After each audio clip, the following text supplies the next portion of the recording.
efetiva, o que ele teve indeferido e não gozado tem que ser indenizado. Por quê? Justamente porque não há possibilidade do Estado conceder o Então, gozo. sabendo mesmo disso, eu estou falando, então, temos construções em casos pingados, né? Mas assim, em tese... Bom, mas é só, acho que esses dois pontos. Eu acho que, principalmente, isso se trata de vencimento ou se trata de uma indenização? Se for vencimento, o caminho do Luiz começa a ficar mais forte. Se for indenização, o caminho do Orsi e do Avelar me parece mais forte. No primeiro momento, eu me feriu a ideia de ser indenizatório o negócio mesmo. Mas isso é uma construção inicial, pode ser que eu vou traga para eles também, que a gente possa caminhar para outro sentido. Augusto. Não vou nem me prolongar, na verdade, pedir vista pelo seguinte: acho que o tema envolve a discussão do princípio da simetria e a incidência dele, até onde ele vai. Acho que esse é o ponto principal, que até a Franciane mencionou, que está sendo discutido no Brasil, e acho que esse é o ponto que também tocou o voto do Luiz e o voto de vista do Orsi. Então, na verdade, eu pedi vista para poder analisar isso, porque a discussão sobre o princípio da simetria vai além desse caso. Acho que a gente tem que avaliar isso corretamente, até onde ele vai, se é eventualmente um direito que surge na legislação do Ministério Público, se aplica imediatamente a gente ou não. Acho que essa é a discussão que a gente tem que travar, ou se a simetria é só uma orientação para o legislador infraconstitucional, para que ele edite normas de equiparação. Acho que esse é o ponto que temos que discutir, é por isso que eu pedi vista para poder aprofundar esse entendimento e trazer para o debate na próxima sessão, na seguinte. Alderon.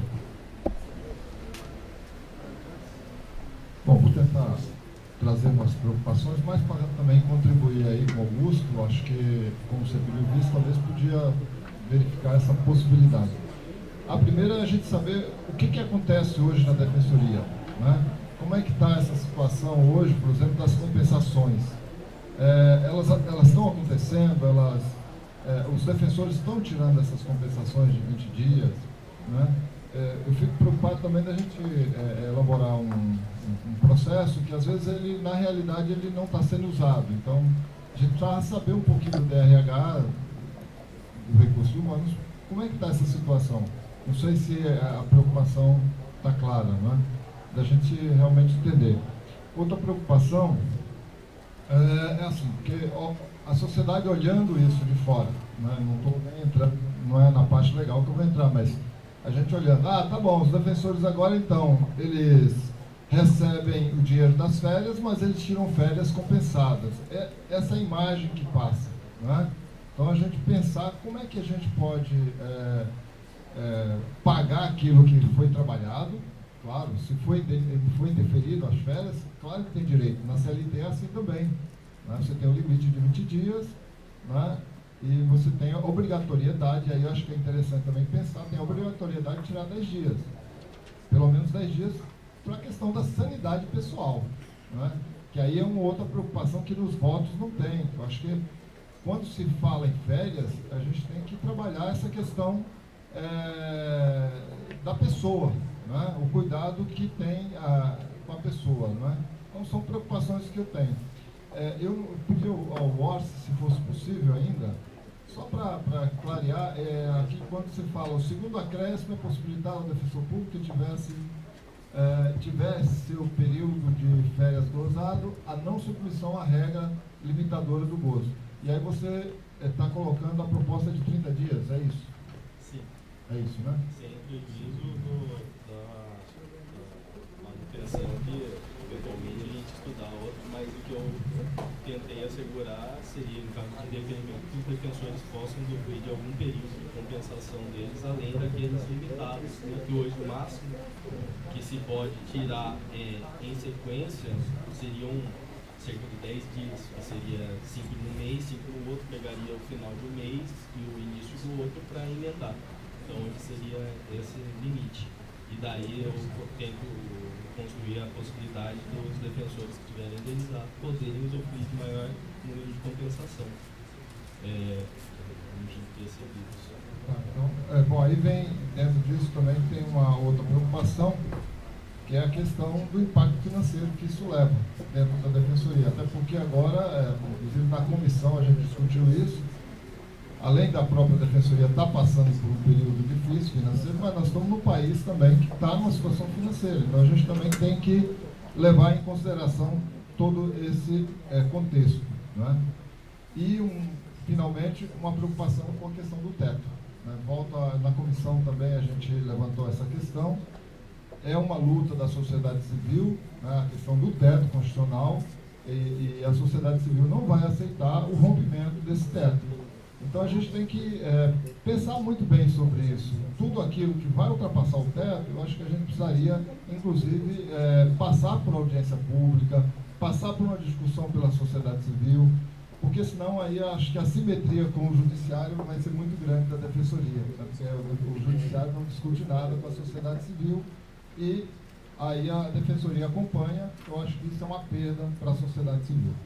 Só queria colocar essas preocupações para enriquecer o debate. Obrigado. Horácio.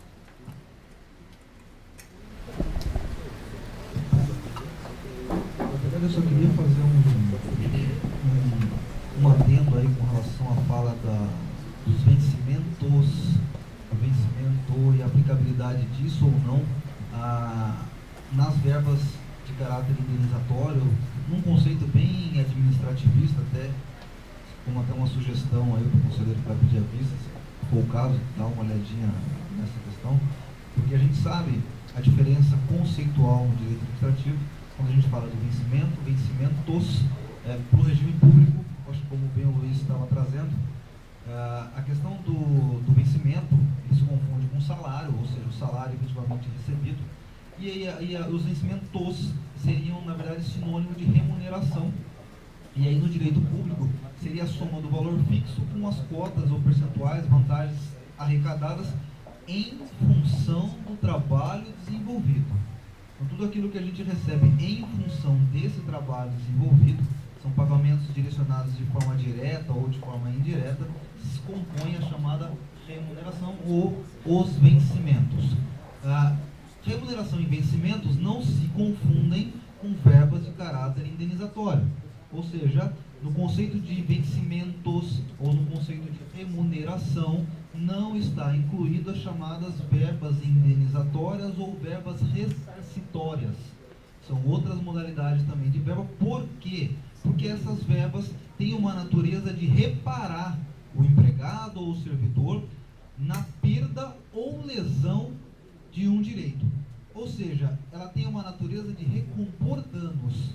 Entendo a natureza de recompor danos, ela não integra o conceito de remuneração, e aí, por óbvio, a gente não poderia fazer a análise proposta aí, de repente, inicialmente, também estou fazendo um juízo muito preliminar, por isso até que coloquei de forma muito respeitosa, tá, Augusto, uma sugestão para análise, porque também acho que vou fazer, quando a gente vê a limitação trazida pelo Luiz com relação à expressão vencimentos.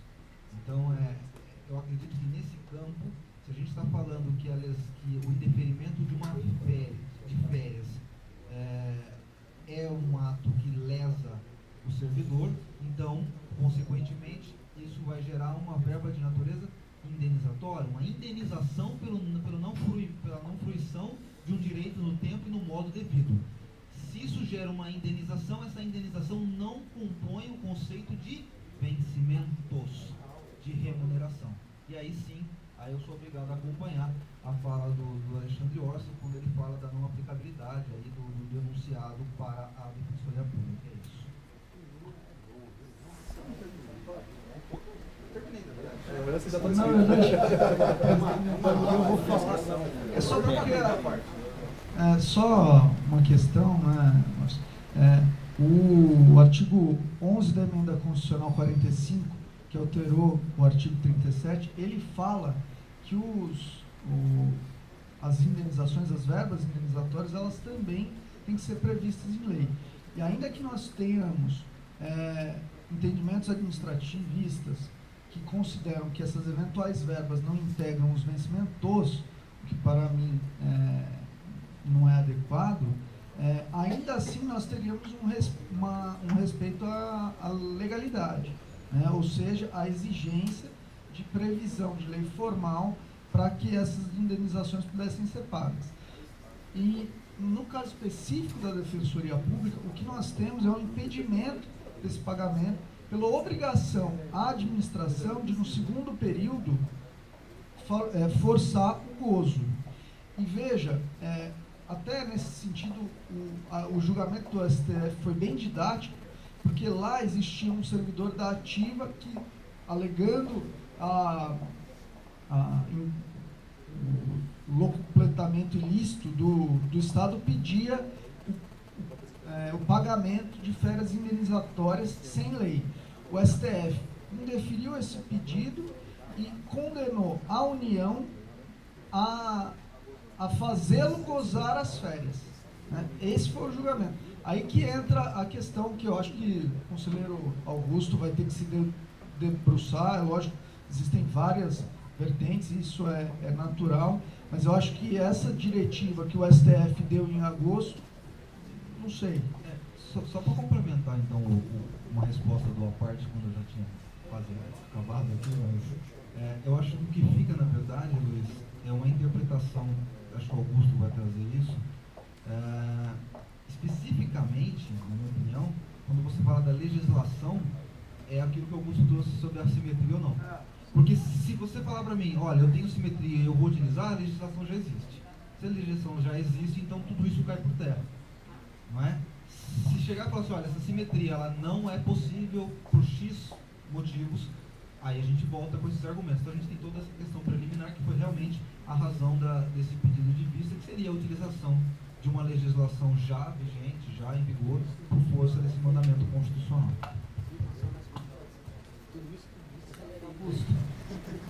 Conselheiro Augusto Chorão.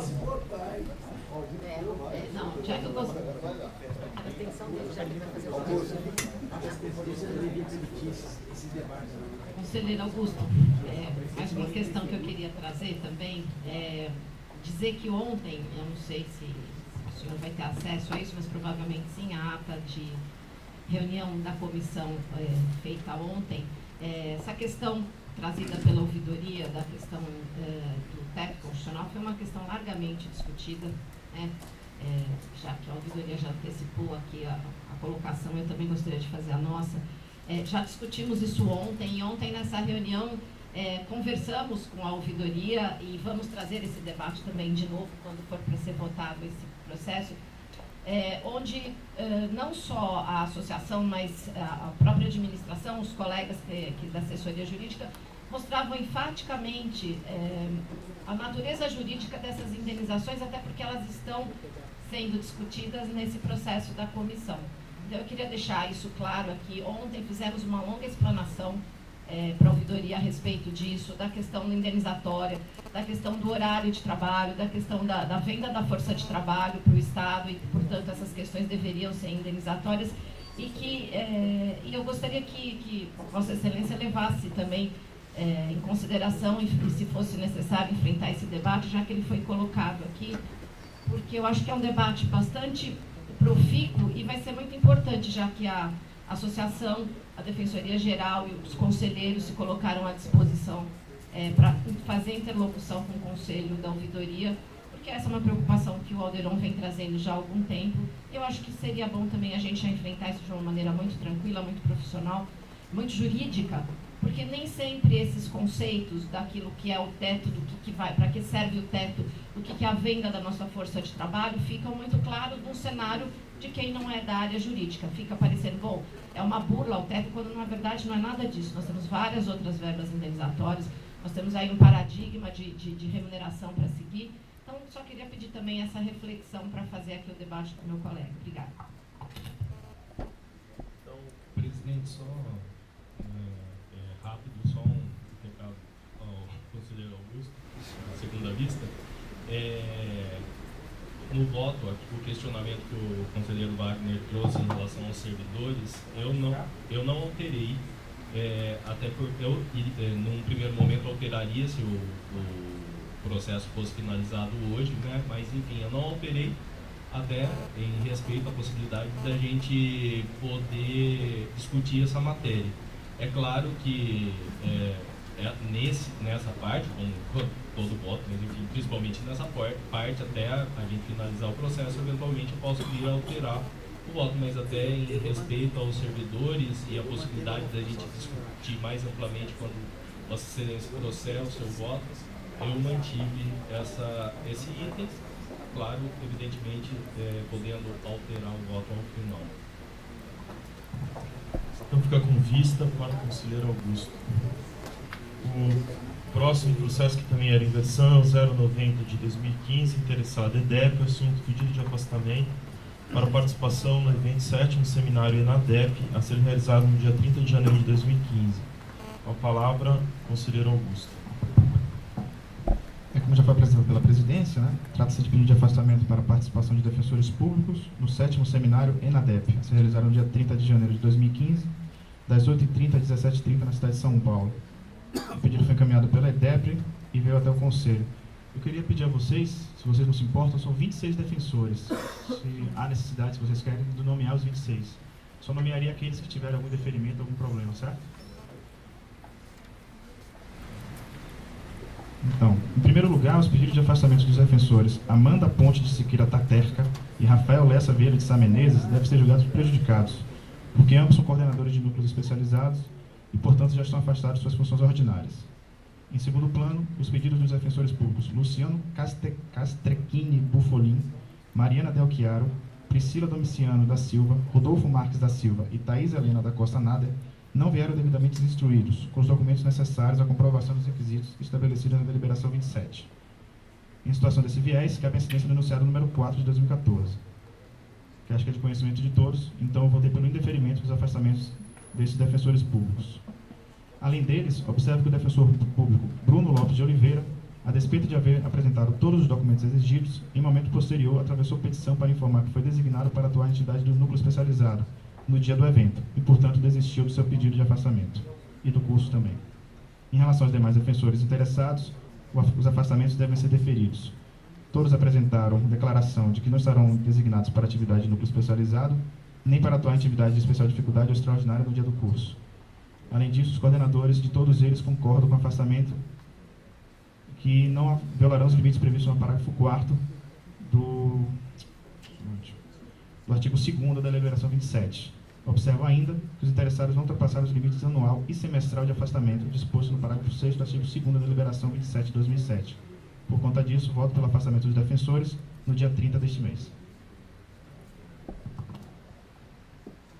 Antes de passar a palavra para o Pedro, só registrar aqui a presença da nossa coordenadora do Núcleo de Segunda Instância, Amanda Pontes, e do nosso colega Rafael Munerati, que atua em Brasília representando a Defensoria Pública aqui de São Paulo. E passo a palavra, então, ao conselheiro Pedro Avelar. É só um questionamento à relatoria, né? Por conta desses indeferimentos aqui, com os quais concordo, né? Não restaram vagas sem por preencher, não? Ou seja, em tese, caberia um novo procedimento pela IDEP? Não tinha suficiente, o curso é sexta-feira. Foram 27 inscritos, os 26 estariam com possibilidade de participar. Não tem mais prazo também, né? Eu concordo.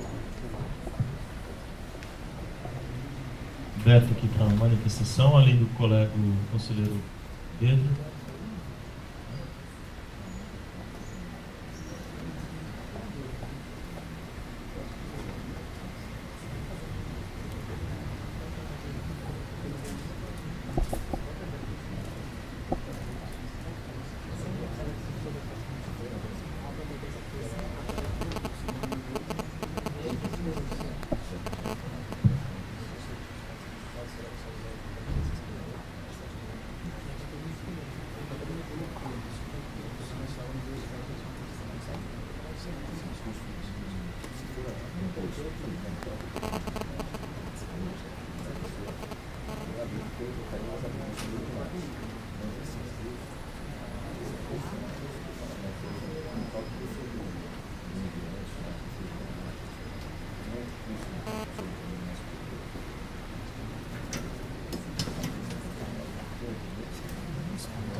Senhor presidente, só uma questão de ordem aí. Só para a gente queria participar aí do debate aí, só para entender o que está acontecendo.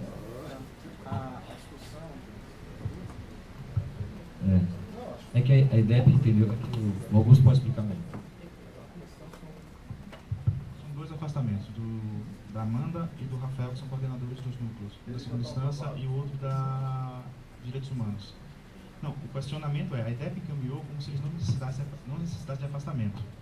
e também não enviou documentação. Até porque a documentação, se a gente vai olhar a deliberação, trata de servidor em atividade ordinária, né? Que precisa da autorização do coordenador e precisa comprovar que ele não vai estar em atividade de núcleo ou em atividade especial, atividade extraordinária. E o coordenador de núcleo não vai estar. Ou seja, qual coordenador vai afastá-lo? A não ser que seja o primeiro sub, mas não tem previsão para isso.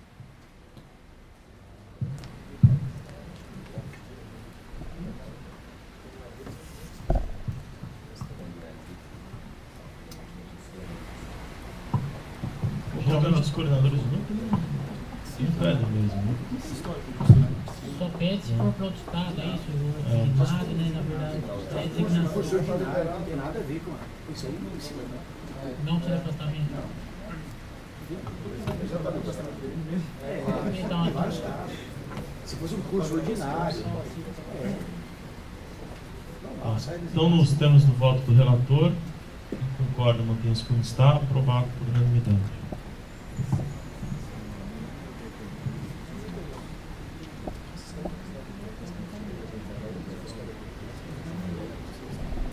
Então, voltando aqui para a ordem da pauta, vou chamar o primeiro aqui da pauta, o 1172 de 2009, segundo, na verdade, já teve várias diligências, vários encaminhamentos desse processo, e ele é de relatoria agora do conselheiro Luiz Gustavo, processo que trata sobre o Código de Ética na Defensoria Pública. Vou passar a palavra ao conselheiro Luiz Gustavo.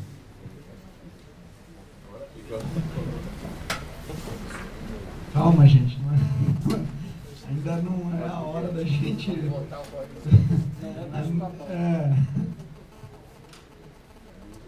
Trata-se de pedido formulado para edição. Eu não, na verdade, não encaminhei o voto, porque eu acabei fazendo ele agora, durante a sessão. Eu tinha conversado com a Kátia a respeito disso, sobre a necessidade, até pelo tempo que esse Código de Ética vem tramitando no Conselho, desde 2009, né, a gente fazer uma consulta pública, tanto aos defensores, a ouvidoria pode também se manifestar sobre isso, conhecermos todos o texto, porque esse texto, bom, eu tinha feito histórico aqui, eu vou falar. Na verdade, em 2009, o Conselho Nacional de Corregedores Gerais apresentou, aprovou lá no Conselho uma minuta de Código de Ética a ser aprovado por todas as defensorias. Né? Esse código foi apresentado a esse Conselho pelo então corregedor Dr. Carlos Veis. O Conselho, até creio que o Pedro Avelar estava à época no Conselho, não sei se é Franciano, acho que não é Fran. O Conselho, enfim, acabou rejeitando aquele Código de Ética, porque considerou à época que o Código de Ética tinha uma grande influência sobre a vida privada do defensor, né? Uma influência indevida, porque ele não se pautava apenas naquilo que a vida privada do defensor pode interferir na sua função pública, mas ele espraiava regras para a conduta puramente privada dos defensores. Esse código foi, então, reprovado integralmente, mas, à época, o segundo sub, Davi Depiné, propôs, então, até porque já era consenso entre todos, formar uma comissão presidida pela corregedora geral, a doutora Márcia, que na época era corregedora, para formular o Código de Ética da Defensoria Pública de São Paulo. Esse Código de Ética depois tramitou por 2 anos, essa comissão, ela entregou, não, minto, 1 ano. Essa comissão, ela entregou uma minuta, essa minuta continha lá uma proposta de Código de Ética que basicamente trazia para o Código os artigos da Constituição e da lei que, de certa forma, emanam condutas éticas normas éticas para os defensores. Eles tiveram esse cuidado de não inovar na questão, mas eles também procuraram dar concretude ao disposto no artigo 164, inciso 11 da nossa lei, que fala que o defensor deve manter conduta compatível com o exercício das funções. Houve, então, voto do, à época, terceiro sub, Dr. Luiz César, aprovando o texto com algumas mudanças redacionais. Em seguida, houve pedido de vista pela, então, conselheira Fabiana.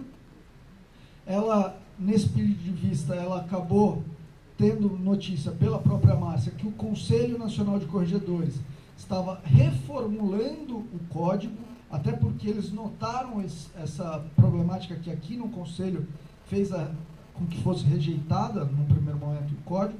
Eles, então, formularam um novo código de ética, foi aprovado lá, e em janeiro de 2014, a Márcia apresentou ao Conselho, então, a proposta, até como presidente da comissão, uma proposta substitutiva do Código de Ética, incorporando a esse processo que nós estamos julgando a minuta de Código de Ética aprovada pelo Conselho Nacional de Corregedores, a nova minuta, com algumas alterações que são específicas de São Paulo para as adaptações necessárias.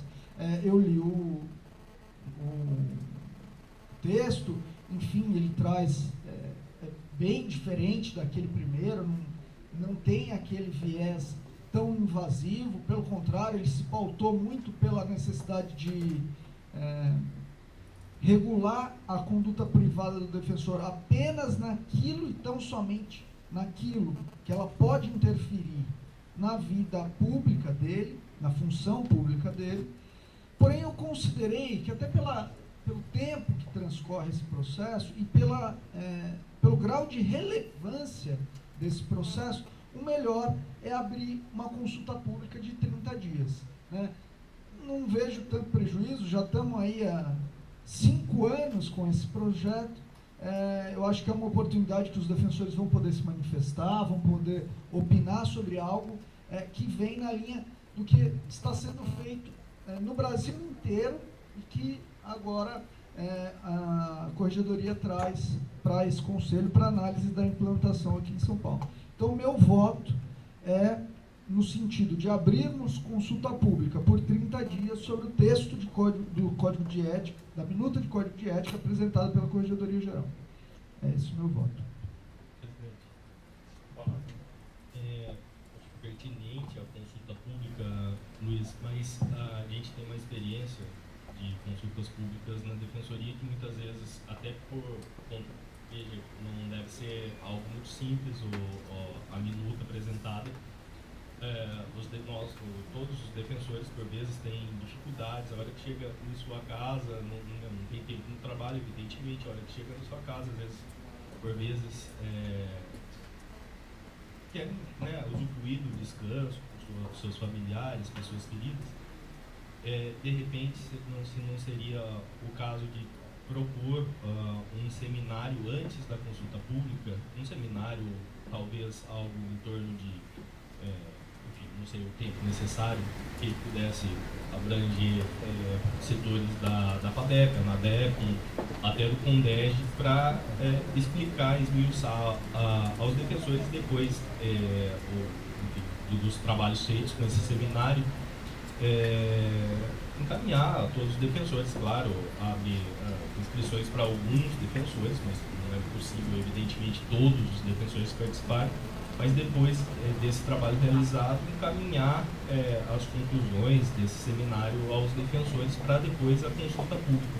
Porque assim, só o meu medo, e a gente sabe você mais do que eu, o próprio presidente, que já, a Franciane, o conselheiro Pedro, que há tempos está aqui, já exercendo as funções de conselheiro aqui no nosso colegiado, melhor do que ninguém sabe de que essa consulta pode ser apenas meramente formal e acho que ninguém quer isso. E, de repente, possibilitar aos defensores uma melhor condensação das informações para que eles possam, de uma maneira específica para participar dessa consulta pública. Eu não sei se é possível, eu só abro sobre essa possibilidade. O Luiz. Bem, bom dia a todos e a todas. Eu gostaria primeiro de registrar a minha alegria de participar desse momento, né, em que essa nova proposta está sendo colocada aqui ao Conselho. Destacar a importância de um código de ética, seja para os defensores, servidores, seja para a corregedoria e para a própria sociedade, né, que vai ter essa pauta ética, né, bem definida, para o crescimento seguro da instituição. Então é muito importante isso. Acho que é importante também essa consulta pública, porque ela traz a legitimidade ao próprio código, né? Então eu acho importante. Concordo também com esse seminário prévio, para que os seus termos sejam muito bem explicados, colocados. Acho importante a proposta do conselheiro Orsi, né? E destacar também, a partir desse histórico trazido aqui pelo conselheiro Luiz, que de fato a Defensoria de São Paulo ela acabou levando uma proposta totalmente nova ao Conselho Nacional de Corregedores. Então, eu gostaria de enaltecer o trabalho dessa comissão e da Defensoria Paulista, que alterou algumas diretrizes, alguns paradigmas do próprio Conselho Nacional, né? Isso aí, e nesse trabalho, a então corregedora doutora Márcia teve um papel fundamental de levar ao Conselho Nacional, né, as opiniões, a decisão da Defensoria Paulista. E isso acabou gerando uma alteração da proposta do Conselho Nacional. Então, gostaria de enaltecer aqui o trabalho da Defensoria Paulista. E dizer, finalmente, que eu concordo, sim, com a consulta. Acho importante a realização desse seminário para enriquecer esse debate. Só seguir a hora. Já acabou? Vai. Eu acho que realmente é importantíssimo o amadurecimento dessa questão, a análise aprofundada desse código, e a participação do maior número de pessoas possível nesse debate realmente é importante. Só com relação a seminário em si, eu não consegui visualizar como seria o formato, quem que faria a exposição e tal, num primeiro momento, que eu acho que seria mais produtivo. Por quê? Porque nós estamos forjando o código, tá montando, seria um debate mais prático, ainda teórico, mais prático, mas com a finalidade de construir o código. Então seria mais um formato, do meu ponto de vista, de um debate, chamar as pessoas interessadas que queiram participar em debater isso. Isso aí, num primeiro momento que eu imagino, seria num momento posterior às consultas. À consulta, quer dizer, porque eu vejo que a consulta pública, a princípio, quem tem interesse em debater esse assunto vai se manifestar. E aí a gente pode pegar dentre as manifestações, até convocar e às vezes dar oportunidade para outras pessoas também, mas principalmente as pessoas que se manifestaram e que a gente vê na manifestação que trouxe uma contribuição importante, convocar essas pessoas para um debate, depois para uma reunião, alguma coisa nesse formato, para tentar construir e melhorar a proposta, se for o caso, claro. Entendeu? E não um seminário, porque o seminário, assim, pelo menos numa primeira ideia que eu tenho, seria uma exposição por alguém e tal, que eu acho que na verdade não seria, do meu ponto de vista, e num primeiro momento, o mais adequado para isso. Então, eu acho que seria ter que, em termos sequenciais, fazer essa consulta, verificar quem se manifestou nessa consulta, analisar o teor dessa consulta e, em seguida, se for o caso, fazer uma reunião, fazer um debate tal, com as pessoas que realmente demonstraram interesse em debater sobre a matéria, para evoluir ainda mais na construção desse código. Franciane. Wagner, eu entendo, acho que a sua ponderação é interessante. Eu acho que a ideia do debate, de repente, alguém... Como é que eu imagino isso? Acho que a gente podia trazer alguém que tivesse um pouco do histórico do Colégio Geral dos Corregedores, né? A Márcia participou muito intensamente disso. Talvez a gente pudesse trazer até alguém de outro estado que também tenha participado, presidente do colégio, não sei, enfim, essa configuração. E aí sim, trazer um representante da associação, do conselho, para fazer um debate onde os colegas pudessem participar. Eu acho a ideia do debate, enfim, de disseminar essa conversa muito interessante. A minha preocupação é a mesma que o Orsi. Se a gente jogar essa consulta para a audiência, se as pessoas vão conseguir entender toda essa história, porque isso que o Luiz Gustavo trouxe é bastante importante, né? Como é que começou, depois o que aconteceu, aí que depois não serviu mais. Então é só para ver como a gente aproveitar ao máximo, qualificar ao máximo essa participação dos colegas. Foi só aí pensando junto com você. Pedro. Senhor presidente, não é à toa que este processo já tem aí 5 anos, né? Quase 5 anos. Eu dizia que não é à toa que ele já tem quase 5 anos. De minha parte, muito particularmente, né, eu volto a repetir isso, acho que não precisava nada disso. Eu podia deliberar. Mas por uma única razão, sou levado a acompanhar essa proposta aí de conversão em diligência, só por uma única razão, pelo fato de que quem vai deliberar é realmente um colegiado novo, né, inteiramente novo, à exceção do vetusto conselheiro aqui, que já falou sobre isso aqui há 5 anos atrás.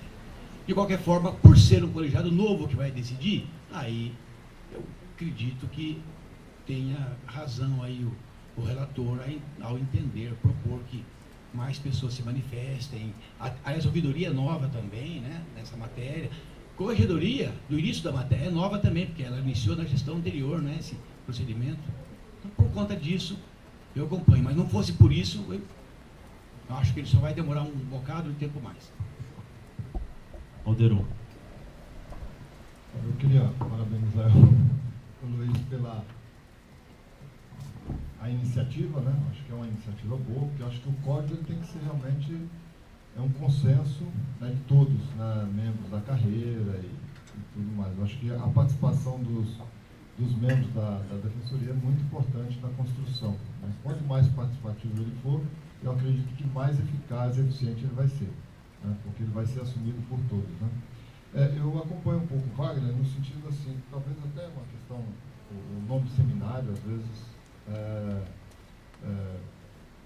pode representar um susto, né? Claro, imagina. Só para esclarecer um ponto, o Código de Ética, ele também, até por uma alteração feita pela Márcia, ele se expande para os defensores públicos, servidores e estagiários da Defensoria. Então a consulta pública não é só para defensores e tal, é para todos, inclusive para os servidores, estagiários, quem quiser opinar, e para a sociedade civil, é óbvio, né? Claro, obrigado pelo esclarecimento. Então, a minha sugestão, sendo bem rápido, para a gente, além da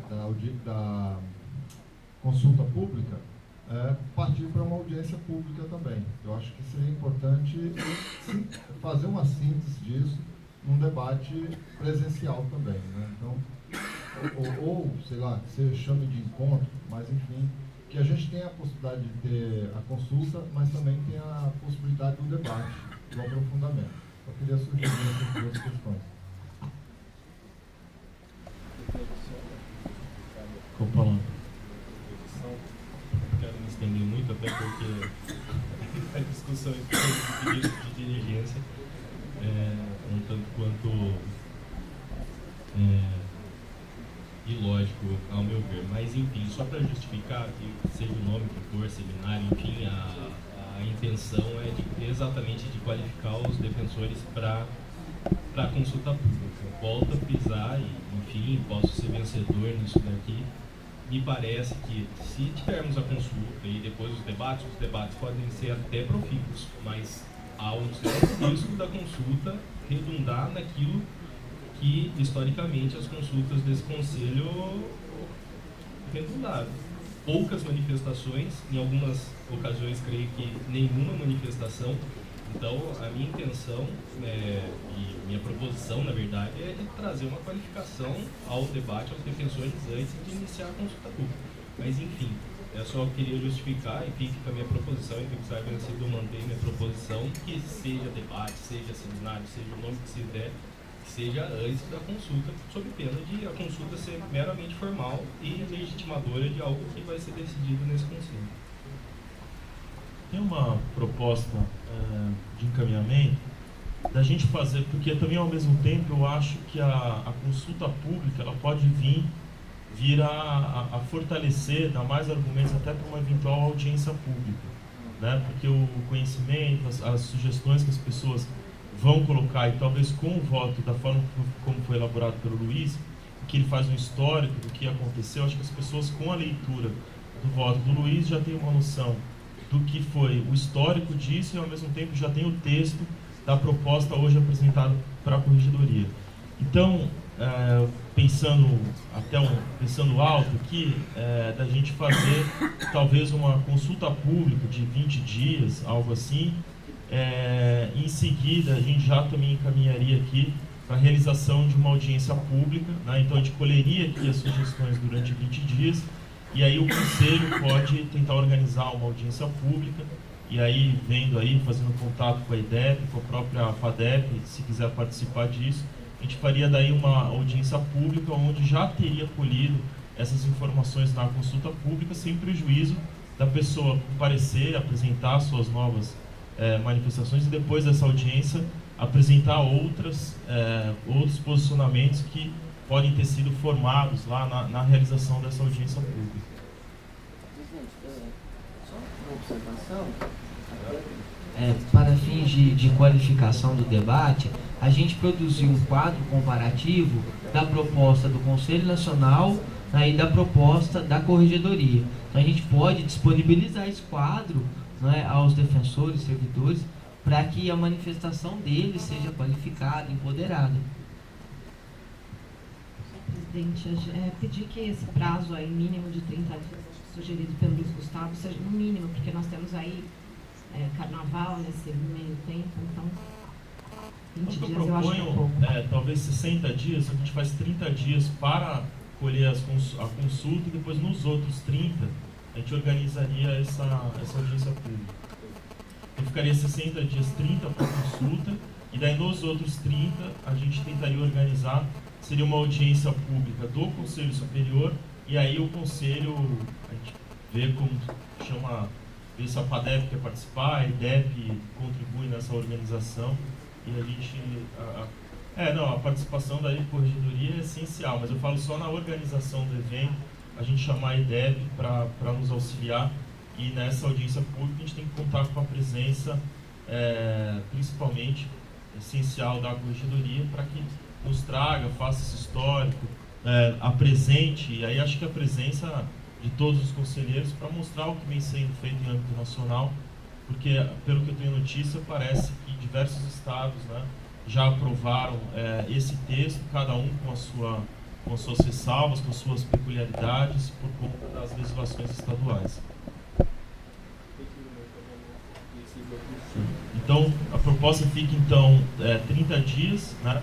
A gente divulgaria já só para ficar registrado, na segunda-feira, a gente lançaria um comunicado a toda a carreira, com o voto do Luiz, com o quadro comparativo que a Corregedoria já possui, abriria 30 dias a partir de segunda-feira e ficaria 60 dias para o término das diligências, né? Então, nos últimos 30 dias, ainda sem data definida, a gente realizaria uma audiência pública. Tá? Então, caminhado dessa forma, todos concordam, aprovado então por unanimidade.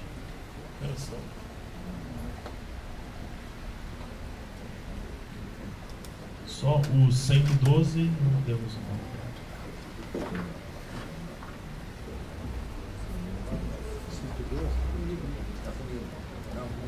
Está com o Bruno.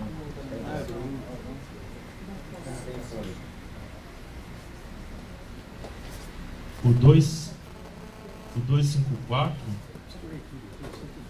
é da corregedoria. Está aqui que houve cumprimento de diligência, interessado primeiro a subdefensoria, proposta de distribuição de cargos da carreira do quadro de apoio da Defensoria Pública. Tá. É o 355. É o Bruno Miragaia, que está em férias. Hã? Ah, é seu?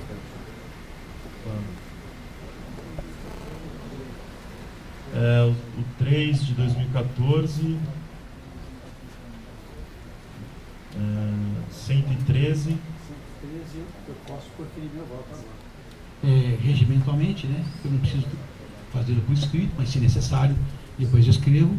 Eu tenho condições de proferir um voto que é bem curto. Se quiserem, coisa de 6 ou 7 minutos no máximo. Tá bom. Então vamos, 113. É interessado, coordenadora do Núcleo Especializado de Promoção e Defesa dos Direitos da Mulher. Proposta de deliberação que determina a observação dos documentos, atos normativos e solenidades no âmbito da Defensoria Pública do Estado de São Paulo, flexão de gênero. O relator era o conselheiro Luiz Eduardo e teve o pedido de vista do conselheiro Pedro Avelar, que está com a palavra. Senhores conselheiros, em muito rápido resumo, né? A proposta veio assinada pela doutora Ana Paula de Oliveira Castro Meireles Leuim, que é coordenadora do Núcleo Especializado de Promoção e Defesa dos Direitos da Mulher. Na petição também consta o nome do Dr. Flávio de Almeida Pontinho, mas não tem a assinatura.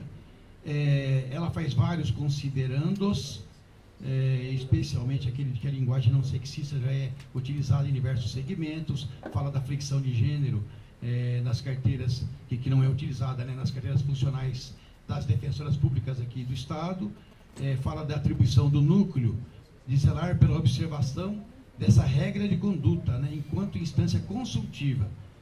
E, assim, resumidamente, né, acaba propondo aqui até com uma minuta, né, aí a instituição do uso de linguagem inclusiva de gênero nos documentos, atos normativos e solenidades da Defensoria Pública. Dá uma descrição do que seria essa linguagem inclusiva, né? E este procedimento distribuído ao conselheiro Luiz Eduardo foi votado semana passada por, num primeiro momento, dizendo o senhor relator que era simpático à causa, mas que, a respeito do mérito, ele necessitaria de estudos, porque não faziam parte do pedido formulado. E voltou, portanto, para a conversão em diligência tripla. Um estudo pela escola da Defensoria a respeito do uso da língua, com a avaliação da questão do gênero e não sexista, inclusive com a edição de um parecer, que deveria ser encartado aos autos. Numa segunda diligência, votou por consulta para a Corregedoria para manifestação a respeito dos impactos correicionais relacionados ao uso ou não, né, dessa linguagem não sexista. E, por fim, também propôs a abertura de uma consulta pública com a participação da sociedade civil, com o chamado de entidades especializadas em defesa da mulher, para que, antes de normatizar, colhamos na sociedade o seu real desejo. Para mim, senhores conselheiros, em meu voto, eu não conheço o pedido, porque não está ele aqui proposto em conformidade com as deliberações que norteiam a atuação dos núcleos. Eu tenho aqui comigo aqui abertas a deliberação 38 do Conselho, que é a normativa geral que disciplina os núcleos especializados, eu falei conselho, núcleos, né? Os núcleos especializados, e a deliberação 127, que é a normativa específica, né, regimental do núcleo de defesa dos direitos da mulher. Começando pela genérica, a 38, o artigo 3º, inciso 11, é o que mais vai se aproximar aqui das atribuições pretendidas aqui, que pudessem justificar aqui esse procedimento. O 3º trata das atribuições dos núcleos de uma forma genérica. O inciso 11, eu acho bem genérico, mas é o que mais se aproxima, porque nos demais não tem nada disso. Ele vai falar que compete e a atribuição deles apresentar e acompanhar propostas de elaboração, revisão e atualização legislativa feitas na sua área de especialidade. Eu entendi o termo legislativo aqui como bem genérico, para incluir também as deliberações aqui do Conselho. O artigo 18, incisos 7 e 8º, também dessa mesma deliberação, fala das atribuições dos coordenadores dos núcleos especializados. O 7º, para dizer que cabe a ele instaurar procedimentos administrativos por portaria ou despacho. E o 8º, compete presidir as reuniões plenárias, que é para a discussão desses procedimentos. E por fim, ainda na 38, o artigo 23 fala das atribuições do plenário. E no inciso 2, vai dizer que cabe acolher, rejeitar ou emendar as conclusões dos relatórios desses procedimentos que têm que ser instaurados, ou até arquivar, se assim o entender. A deliberação 127 é a normativa específica desse núcleo. Ela principia no artigo 7º, ela vai tratar ela tem 2 ou 3 artigos que tratam de atribuições, mas só o 7º que tem atribuições, outras atribuições genéricas, das quais se pode tentar extrair aqui o cabimento da proposta ou apreciação dela aqui. Então, no artigo 7º, que vai dizer que são outras atribuições do núcleo, em defesa dos direitos da mulher, o inciso 4º. O inciso 4º diz que cabe apresentar e acompanhar propostas de elaboração, revisão e atualização legislativa na área dos direitos da mulher. O inciso 9º também dá para tentar entender que seria contribuição para a definição do ponto de vista técnico das ações voltadas à implementação e monitoramento do plano. Aqui fala do plano anual, então acho que também poderíamos excluir. Ficaria só o inciso 4º mesmo, mais específico. Bem, no artigo 16 dessa deliberação 127, o inciso 7º é o que trata das atribuições do coordenador. E no inciso 7º, também, como fala a outra, vai dizer que cabe a ele instaurar os procedimentos administrativos por portaria ou despacho, em pedido de providências.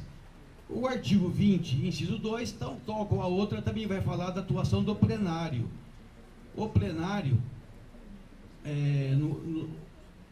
no inciso 2, diz que tem a atribuição de acolher, rejeitar ou emendar as conclusões desses relatórios desses PAs. Portanto, ambas as deliberações não contêm aqui uma previsão que permita a coordenadora encaminhar em nome do núcleo essa proposta. Agora, eu fui me socorrer da Lei 988 para ver se ela ampara de certa forma, né? Aí a pretensão. O artigo 52 é bem genérico, também das atribuições do núcleo. Então, no artigo 52 é genérico, não há nada que possa se extrair como fundamento.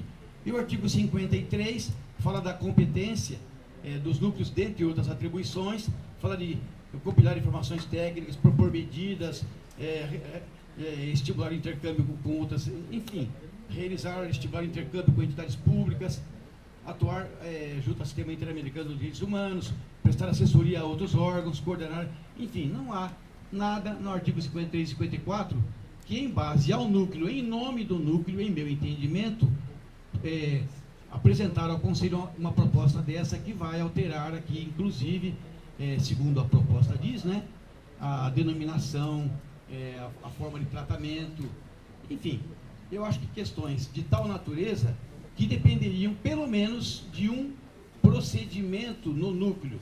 Eu abro os autos aqui e vejo que tem essa petição inicial, nos considerando, não há uma única referência à existência desse procedimento. Eu tentei, pelo próprio link aqui do núcleo, ver se existe algo, dissequei esse núcleo, esse link que se consegue tirar daqui, até pela área restrita, não vi nada disso, não há nenhum outro documento juntado. Então, eu acho que, por conta desses elementos, pelo meu voto, nem é caso de conversão em dirigência, é caso de não conhecimento da matéria, e é assim que eu profiro o meu voto, e, se necessário, posso encaminhá-lo por escrito. Pedro, só para entender, o não conhecimento é por conta de não ter tido... Por conta de... ela ter instaurado de uma forma indevida, né? Essa instauração, essa remessa ao Conselho, pelo meu entendimento, dependeria, nesse caso, dela ter a aprovação da plenária. Está aberto para a discussão. Presidente, eu gostaria de fazer uma sugestão, não sei se seria possível, de suspensão desse processo no Conselho, para que a matéria seja submetida ao núcleo, né, e depois o retorno do trâmite aqui no Conselho. Porque a proposta no mérito parece interessante, para que a gente possa aproveitar o que já foi construído. Não sei se seria viável. Mas, sinceramente, eu nem ingressei no mérito, né, mas não tem nada construído, porque na realidade ela está falando em nome do núcleo. Eu acredito que se ela tivesse sido